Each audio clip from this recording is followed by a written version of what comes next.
Hey guys, welcome back to rhrjen. I am so glad you're here. You guys, it is so nice to be back. I'm back. This was a rough, whatever it was, just over a week. I really had a nasty virus. I feel so much better. I'm so glad to be back. I'm glad to be talking about this stuff. Can I just start off by saying a huge thank you? You guys have been so wonderful to me in the comments. I've read them all. I have not had a chance to respond, but I appreciate you so much leaving such nice things to me. It has meant the world to me, and I want you to know how much you mean to me. So thank you. I am back. I'm catching up. I am going to be talking about a new story today because I've missed it and I've missed talking to you guys. Now, the next couple of days, I do have some more of those compilations to go up. I just need a few more days of rest and then I'll be back 100%. So I'm hoping midweek I'll be back with all the new stuff. Thank you for supporting me while I've been out and watching that stuff. You don't know how much it means to me. I just can't say enough thank you for everything. Now, let's get into Harry and Meghan. They are always up to some stuff and they are really up to some stuff. And I'm here to laugh about all of it with you. So let's get into it. All right, this comes from Daily Mail, and it says another sticky situation for Meghan Markle's American Riviera orchard. What's funny is while I was out so sick, that's basically how I had to talk because my voice would go out and I was coughing. So I started to, what is it? The joke becomes the reality, that kind of thing. That's kind of how I had to talk for a week.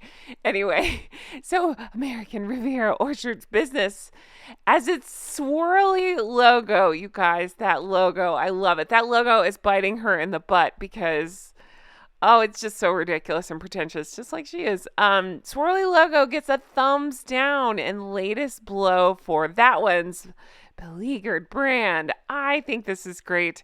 Well deserved. Let's talk about what's going on with American Riviera Orchard. See, joke's on me. I'm doing that voice so much, I'm going to lose my voice again. Yeah. So Meghan's American Riviera Orchard home goods brand, I like that they're adding more to it. She has done nothing to add to it, but the writers of this article decided to add to it. Home goods brand. How do we know? There's nothing there. It's been months of nothing. Worst launch ever. Has hit more trouble. Well, that happens when you put little to no effort into it and rush it out of spite. This time over the loop in her logo. I'm sorry. Which loop are we talking about? It's like somebody said it looks like a female reproductive system. Yeah, I'd say that mixed with spiders. I don't know what this is. So just days ago, the U.S. Patent and Trademark Office denied an application regarding the name of her brand, saying businesses are not allowed to trademark geographic locations. Dun, dun, dun. Wait a second. You're telling me if she had done even a little bit of homework on this, just a little bit of research, she could have avoided all this? No, once again, not doing, the lazy effing grifters not doing any of the homework or research bites them, where. Once again, I think it's hilarious. Let's see, this would include the American Riviera nickname of the coastline near the Sussex, near those two's Olive Garden in Montecito, California. Oh no. You know what my real first thought on all of this was? She's probably relieved. She's probably like, oh, yes, I don't actually have to do any work on this now. I get to play victim again. It's not my fault. It's not my fault that the patent office is the Istwards. Did I do any research? No. Did I learn how this works or what to do? No, but it's not my fault. I'm the victim. So the same office is questioning the way the letter O for orchard is depicted on the intricate and swirling logo for the company, planned to help boost the fortune. Oh God, it makes me sick to even read this stuff. Following the end of their, I never believe that number. I've always said I don't believe the numbers. I've heard from too many other podcasts I've listened to throughout the years. I love celebrity podcasts. And they go into how often, you'll hear I don't pick anybody, a Kardashian or something. One of their deals, it's inflated and it's adding things that aren't necessarily supposed to be added. You have to kind of take it with a grain of salt. So that's how I take this. In a non-final action document, the U.S., that PTO, writes that the application has been reviewed by an examining attorney and, quote, applicant must submit an amended description of the mark that agrees with the mark on the drawing. Isn't it funny? Think about, didn't we just go through this with Archwell? Like, papers weren't submitted correctly that should have been submitted. We hear stuff like this a lot, and it's always somebody else's fault.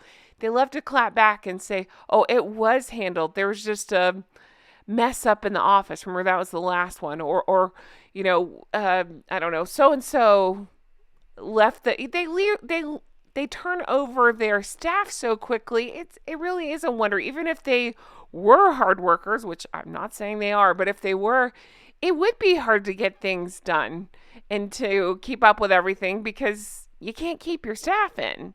But again, nothing's ever their fault. They would never look at something like that and say, hey, we probably should be nicer and treat our staff a little better to keep them so that way it's not always chaos. But nope, they prefer to always be in chaos. I'm so fascinated by this. I think this is so funny that this attorney said that they must amend the description of the mark that agrees with the mark on the drawing. The current description is inconsistent with the mark on the drawing and thus inaccurate. Doesn't that again describe everything around these two? Everything is just shrouded in mystery and completely inaccurate. Lies. Descriptions must be accurate and identify only those literal and design elements appearing in the mark. What? Word salad? Once again, bites her in the butt. I love it. I'm here for it. This is like all their karma rolled into one situation here. It's pretty funny. In particular, the current mark description indicates that the letter O appears in the mark. However, the letter is now clearly visible or highly stylized that is unrecognizable as a letter. Furthermore, the description is incomplete because it does not describe all the elements in the mark. Can you imagine having to write out a description of this mess? Please, I challenge you right now in the comments, write out a description of this mess. We'll have some laughs. Oh, man. I would say messy, wrinkled, beige. Like all of her personality traits rolled into one stupid, swoopy, swirly design here. So it looks like the office gave a hand here on the description and said the following description is suggested, if accurate. The mark consists of a double-lined octagon enclosing the stylized and overlapping AR and incorporating decorative logo and looping lines. That's funny because I call it her loopy, swoopy, stupid non-calligraphy writing. The letter A contains a stylized flower at the top of the letter. You know this is going to piss Meghan off so bad because everything she does is very calculated. And even the way they're describing it just describes it as what it is, a big old mess. But she could never see it like that. She's going to accuse them of, again, like putting her in a corner and they're not allowing women to have a voice. I don't know, just some bullshit word salad that she likes to throw around. Let's see. The same document took issues with Meghan's description of some of the goods she plans to market, saying they're too broad. Hey, imagine that. You mean, again, something that's not an actual business plan that doesn't seem to make any sense whatsoever? Flopping already? What a shocker. These included bath soap, cocktail napkins, pins. What is it with her and pins? Do you remember that? That was a thing that I get stuck on too. When they were trying to market, what was it, Sussex Royal, that was something I specifically remember. They had put out paperwork. This was before the Queen said, no, you're not doing that. They'd tried to file paperwork, and one of the things that they mentioned wanting to sell or to market, whatever it was, to put out there were pins. So they really have a hard on for these pins. All right. They're the best pins. They're the beige pins. They're messy pins. They make you write messy when you hold them. I don't know. Let's see here. So yeah, pins. Oh my God, I must still have a fever. I just reread this. It says pans. I read that as pins. Well, they did have a thing about pins, but pans, again, excuse me, I'm still dealing with this stupid virus. All right. Cooking utensils, namely forks, strainers, spoons. Okay, even if you're a Meghan Markle fan, I don't know, pick somebody that you're a fan of. If they're releasing something so generic like spoons, I don't know, Ina Garden. Okay, if you love Ina Garden, is that how you say her name? Gardner? Garden. Um, if you love her, Rachel Ray, whoever it is. Nigella. There you go. Let's stick with Nigella. I can say her name. You love Nigella. Okay. She puts out a special spoon. You might be like, oh, that's cool. But you probably wouldn't rush right out to buy it, even if you're a diehard, because a spoon is a spoon is a spoon, right? My Target spoons, tell me how my Target spoons do something different than, I don't know, her freaking Dior spoons, whatever. They don't. They're the same. And usually once we buy spoons, we don't keep going back to buy spoons. You just have the same spoons for 40 years, and then you're like, oh, maybe I should get some new spoons. I don't know. Um, like I remember it was like when we got married, I thought, well, I guess I should get new silverware because I was using this mismatched stuff from college. I don't know about you. I just don't go out and buy new stuff like that too often. So I just find this so odd, to hang your business on these types of products. It's just not something that somebody, even if you went out and you're just on a wild tear of, okay, today I'm going to buy new spoons. Okay, fine. But then that's not going to support a business. That's a one-time purchase. Again, you're just probably not running right out and buying those over and over again. Am I making any sense? I don't know. But anyway, you get the idea. I can't see how this would be a business that would maintain. It just doesn't make any sense. Plus, she's never going to put any work into this thing. All right. Descriptions of yoga blankets. Meditation blanket. Is that different than yoga blankets? Okay. And again, blankets, all I can think of is that stupid Hermes blanket that costs, I don't know, more than my car that she has in every scene that she's crying on the floor in the Netflix thing. It's so stupid. She's going to be selling blankets. Sure. Also come into scrutiny with a direction that the proper classification with the office should be gift wrap of fabric or textile. Okay. Meghan's application includes, see, I wasn't wrong. Pens, stationery. That's pens, right? Stationery sets. Oh, because we all want to write like Meghan with letter openers. Keep that away from Hasno balls. Envelopes, printed note cards, printed holiday cards. Can you imagine? Okay. That is too funny that they're thinking about doing holiday cards. Because remember, that's one of the things that people call them out. They call them out for everything because everything they do is crazy. But the holiday card specifically, remember she put out that card where she had blurred H, but not herself because she wanted to be the focal point. That one where like Archie's crawling toward the camera. It's so silly. Greeting cards, invitations, invitations. I want to make a joke. They're not invited anywhere. What do they know about invitations? Recipe cards. What? So you can just write down toast over and over? Because that's the only thing you can talk about is toast. Embossed stationery. Okay. The latest document suggested additional wording to clarify the classification. The Duchess, that one, launched publicity in March. Just let that sink in. We are now in August. No, we're in September. Good Lord, I can't even think straight. We're in September. Okay. Nothing done with the shit show of a brand. Her latest blow for the company comes after previous bungles and failures to secure rights over her podcast brand, Archwell, last year. That's because they put no work and no thought into anything they do. They just do all this stuff, put out stories that they're doing all this stuff, and then don't follow through with anything. Additionally, the USPTO refusal regarding the name on August 31st also revealed a slew of problems with the filing, including Meghan's agents' apparent failure to sign the correct document. So again, nothing is ever their fault. It's always somebody else. Let's always point the finger at other people for our failures. The knockback even included a screenshot of another Santa Barbara business's product already using the term American Riviera. Again, it's just astonishing to me. Wouldn't you look into this? My goodness. It showed the site. Let's see. SB Coastal Candles sells an American Riviera candle for $34.95. Well, SB Coastal Candles, go after this.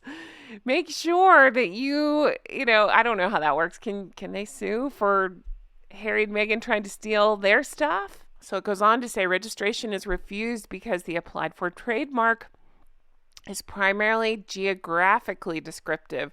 The USTPO said in its filing, commonly used nicknames for geographic locations are generally treated as equivalent to the proper geographic name of the place identified. Do you think that, what's his name? Gavin Newsom's going to hold a press conference about this too? We'll see. American Riviera is a common nickname for Santa Barbara, California.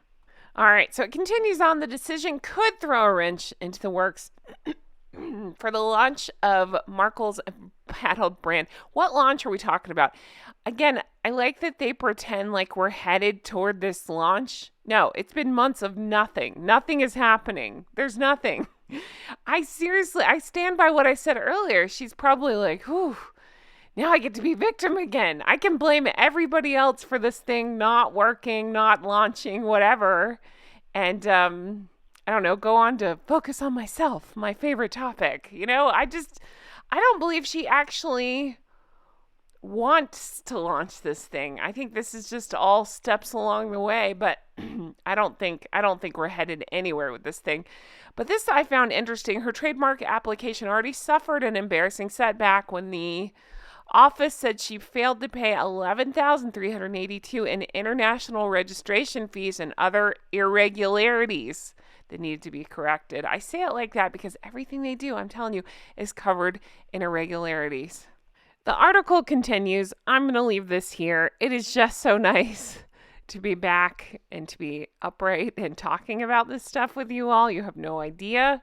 Again, thank you to everybody who left me such warm, lovely messages while I was out dealing with that. I feel so much better. And again, thank you.